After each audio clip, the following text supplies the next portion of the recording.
Hi, I'm Marissa Pendlebury and this is Nourishing Roots, the channel where I show you how to love food, adore your body and become your authentic self.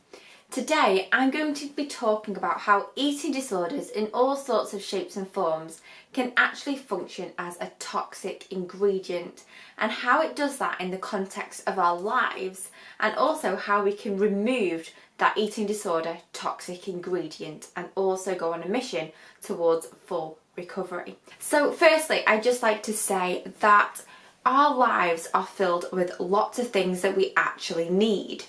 And in the Nourishing Roots philosophy, I talk a lot about the 10 key elements of Nourishing Roots, which are the 10 key elements that we need in order to flourish, thrive and be happy.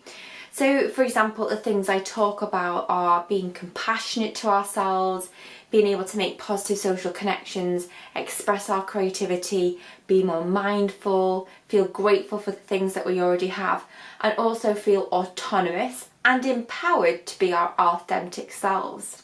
However, when life takes a turn where we feel like there's certain elements of wellness missing from our lives, then I think of it as like a recipe with an ingredient missing. So it's like putting together your favourite cake and then knowing deep down that you've left something out. Sometimes in life we can't put our finger on exactly what it is, but I'll give you a few examples using my experiences. So for example, when I was at school and college and I was growing up, I was forced into athletics and music. And I don't mean forced in a way where I was like physically pushed, but I felt like this obligation within me that I always had to work really hard at school.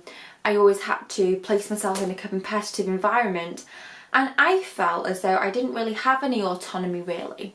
And by autonomy I mean the freedom to do what I wanted to do and not be ruled by someone else's expectations. And through not having that control over my life, I searched outside to feel accepted by other people and to feel a sense of freedom. So when I found out that cutting out certain foods and losing weight actually made me feel more in control, then the eating disorder in that sense functioned as a way of filling in that missing ingredient in my life, which was actually the need for control and also the need for autonomy, which was definitely lacking. Also, as many of you might have experienced too, when you go through college, high school, university, you're working a lot of the time, or if you're not working, you're either revising or you're either trying to meet someone else's expectations or standards, in a nutshell really. And when you do that, you start actually doing things that aren't in line with your values or the things that you enjoy. So you might take a particular course just because you might think it allows you to get a good job.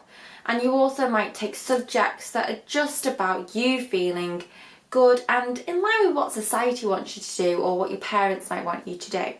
And during that process, you might stop some of the hobbies and activities that you genuinely do enjoy. So for myself, I absolutely loved art and I did like music when I could just do it on my own terms and not someone else's. But when I took all these rigid subjects in school and I was kind of forced into a classroom and forced into a room to do exams all the time, I didn't have time for creativity. I didn't have time to make positive social connections with my friends because I felt as though I always needed to be stuck at a desk revising and making sure that I got into college and university so I could get good grades, get a good job and not fail in life really. And on that note, I'd like to say that a lot of people in today's society have so many expectations placed on them, and you know, in order to meet those, they push the things that are important to them out of the window. But when they do that, a lot of them find, myself included, that there's an ingredient missing in my life. What am I going to do? And for some people, we find that food allows us to be that missing ingredient because, for one, it allows us to feel more in control. It allows us to have a little obsession with something. Well, actually a big obsession really. And on that note of obsessions, just think of if you've had a disordered relationship with food or an eating disorder, think about how much of food actually took over your life. How much of the day were you thinking about food? And if the answer is a lot of the time, then what was that obsession making up for? Was there something in your life missing at that time, or is there currently something missing in your life? Perhaps you feel you're unable to follow your real dreams, or unable to express your creativity, unable to meet new people. What is the real ingredient missing that your eating disorder and the obsessions around food fulfilling? And that's an important question, because when I started to ask myself that, I realised that thinking about food all the time, weighing food, counting calories, looking on the back of every food packet known to mankind, I was actually suppressing something. Yeah, I was actually just trying to block something I didn't want to deal with out of my mind. And again, using the eating disorder as an ingredient that was actually missing from my life. So for another example, I'd just like to say that when I was in that food obsession and I was kind of realising the depths that I'd got myself into, that my food obsession was actually forcing away the emotions I didn't want to deal with. So when I was going through university, college, high school, I had a lot of anger inside. I had a lot of guilt inside, and I had a lot of sadness inside, because even though I looked as though I had a happy life on the outside, I didn't feel like I had the time to be the real Marissa. Everybody else just saw me as either invisible or just someone trying to be successful. And through trying to be successful, the real Marissa got hidden away and all her emotions suppressed underneath the surface. And as I was suffering from eating disorder, as you might be able to resonate with too, all these emotions bubble up a lot. So what do? You suppress them down, either through emotional eating, or for people like yourself and me, it was through not eating. Because through not eating, you numb out your emotions, and you also place a huge obsession on food, because part of the whole restrictive mindset around food makes you, ironically, more obsessed with food. If only we could actually eat as much as we thought about food. So, on a final note of this video, I want to ask you an important question. What ingredient in your life and the key element of well-being in your life is your eating disorder fulfilling? Is there another way that you can remove the eating disorder and fulfill that empty place with something that is actually meant to be there? Because in reality, the eating disorder is actually a toxic ingredient. It's toxic psychologically, socially, physically. It's no good for us, apart from the fact it may make us stronger in the long run as a person.